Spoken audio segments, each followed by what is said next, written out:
This video is brought to you by Practical Music Theory for the Rock Guitarist, my new book, which is a comprehensive guide to all aspects of music theory necessary for playing rock guitar. From blues to the cycle of fifths, from understanding and using modes to choosing the right notes for a melodic solo, from pentatonic scales to chord construction and keys. It's all covered in a clear and concise manner. With accompanying video demonstrations, jam tracks and tabs, you'll learn to use the knowledge you gain in accessible ways that make sense for less than the cost of a few guitar lessons. Check out the link in the description for more details.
Hello chaps, welcome once again to John Robson Guitar Tuition. As always, I do hope you're well. That was me having a little bit of fun with some of my favourite guitars, and I'm bound to get asked about this, so I'll get this out the way now. How that all kind of dovetailed so seamlessly together was because each guitar had an 8-bar segment to play, but I actually played an extra bar on each one that you didn't hear. So I played 9 bars per guitar, and at the beginning of the 9th bar I knew which note I'd played, so I could pick up the threads on the new guitar when I just kind of played the next segment, and it just all sort of went together rather well, I thought. The point of that piece of music was, and they were all first takes by the way, the point of that piece of music was to sort of try and showcase what I think of as my style. The old 1970s and 1980s comedian and impressionist Mikey Arwood always used to get to the end of his show and he'd finish with a song and a dance, and he'd get to the end and he'd say, "And this is me," because he'd spent the previous half hour kind of doing impersonations of leading public figures of the day. So yeah, if I was to say, "and this is me," about any kind of thing that I've done, it would probably be that little piece there. By the way, full tab in both Guitar Pro and PDF formats, along with a clip of me playing the piece of music and a jam track to play along with yourself. As usual, all up on my Patreon page. There's the address, link in the description. $3 or £3 a month gets you access to all of these additional resources that go along with these YouTube videos. And of course, a massive thank you to everybody who supports me in that or any of the other ways, all of which are downstairs in the description. So yeah, that was pretty much my showcase, my style of playing. That's me as a guitar player, and it's the point I'm wanting to get to today, or what I want to talk about, is what kind of guitar player are you? You know, that was me. And, you know, a few weeks ago I did a video about 5 solos that defeated me. And one of them was a ridiculously complex John Coltrane sax solo. So, you know, that one's kind of a bit of an outlier. But the other 4 in that video were all about, the thing that defeated me is fast alternate picking. I absolutely suck at it.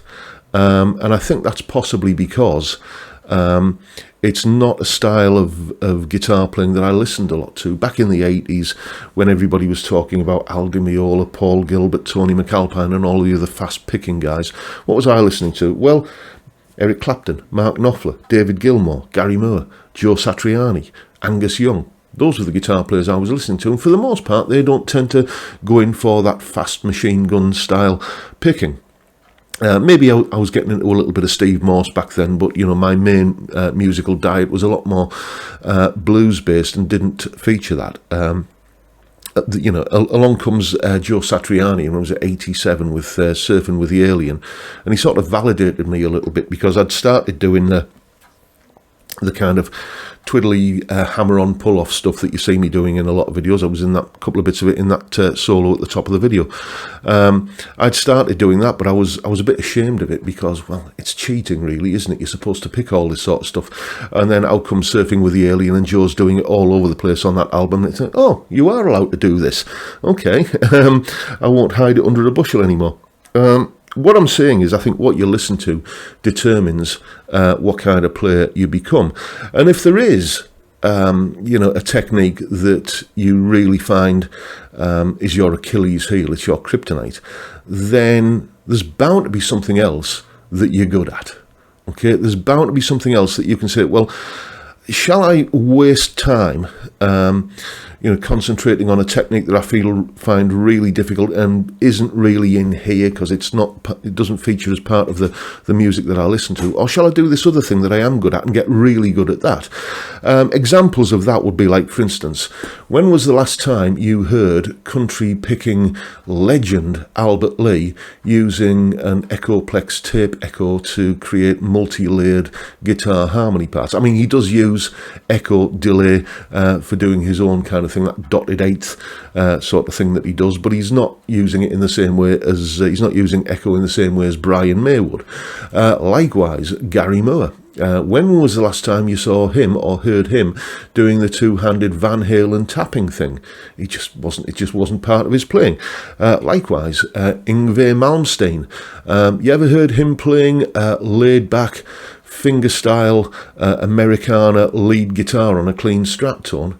Yeah, answers on a postcard, please. I don't think he ever has or ever would. It's, you know, so the great and the good have these things that they don't go anywhere near. So if it's okay for them, it's okay for us. Find the thing that you're good at and become the best person in the world at doing that, rather than, you know, kind of obsessing on the things that you can't do, and you'll be much happier with your playing as a result, because you won't be concentrating on the negatives. You won't be thinking in terms of, I can't do this, I can't do that, I can't, you know, just find what you're good at. B.B. King, there's another one. You know, was it his cousin Booker White, the Delta Blues slide guitar player? B.B. really wanted, apparently, to get that slide guitar thing going. He loved the sound of it, but he couldn't just quite master the technique. So he started bending strings to get somewhere near it. And, you know, would he have become B.B. King? Would he have become the global ambassador for blues, really, that he was, really, if he'd concentrated on what he couldn't do and you know, wasted his time, you know, chasing something that was never going to be him. So don't treat techniques as trophies. Okay, you don't have to have every tool in the box, as we saw earlier with Albert Lee, Gary Moore, and Yngwie Malmsteen. They all had things that, you know, impressive and virtuoso guitarists, each and every one of them, but there were always things that they would steer clear of.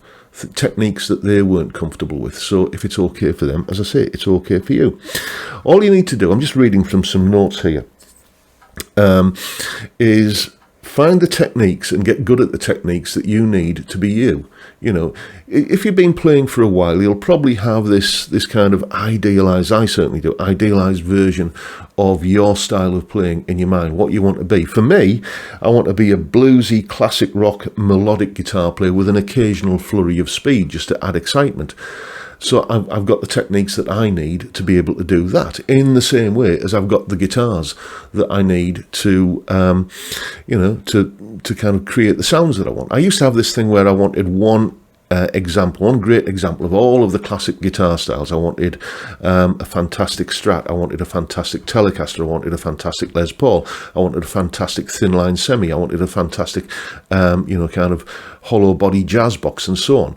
But having had many of those guitars, like a thin line semi, for example, love the idea of one, just not really the idea of the reality of owning one and playing it. It was just always a little bit, I don't want to play that one today. And then a day becomes a week, and a week becomes a month, and then a month becomes 6 months, and you've not played the guitar. So treat the techniques that you need in the same way that the guitars that you have a penchant for. Just use the ones that you love and the ones that suit you and will deliver your style of playing. So I guess the message from today is don't obsess on what you can't do. Celebrate what you can and get really, really good at that. You will be a much better guitar player and a much happier person as a result.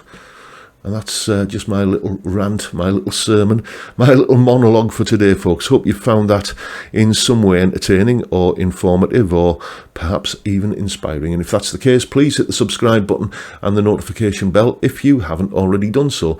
And why not drop me a like as well while you're at it. Don't forget the live stream every Friday, 5 p.m. UK time. We drink beer and talk about music and guitars and whatever else crops up. It's a fantastic way to kick off the weekend, and I'd love to see you there if you can make it. But for now, I'll bid you all a good day and say thank you so much for watching. Thank you for your time. Look after yourselves, folks. Stay well, stay safe, and above all, stay sane. Bye for now.